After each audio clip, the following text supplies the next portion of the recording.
Welcome to Veranda IAS Telugu channel. So రీసెంట్గా UPSC CSE prelims 2026 మనం paper observe చేస్తే ఒక ఇంపార్టెంట్ క్వశ్చన్ మనం చూద్దాం. Which of the following statements with regard to large language models LLMs used in machine learning is are correct?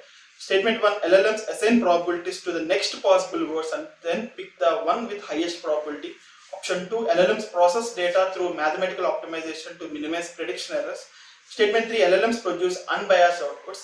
Select the answer using the code given below. Option A 1 only, option B 1 and 2 only, option C 2 and 3 only, option D 1 2 and 3. So మనం ఇక్కడ statement 3 observe చేస్తే LLMs produce unbiased outputs అనే statement.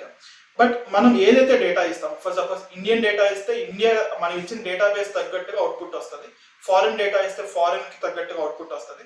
So statement 3 అనేది తప్పు, unbiased కాదండి, biased outputs ఇస్తుంది. And next possible word select చేసుకోవడానికి highest probability అన్నారు. It is also correct because ప్రతి ఎల్ఎల్ఎం అనేది స్టాటిస్టికల్ మెథడ్స్ మీద ఆధారపడి ఉంటుంది.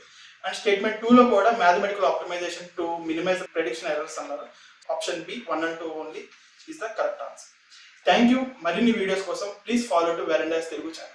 Veranda ES, where your dream becomes reality.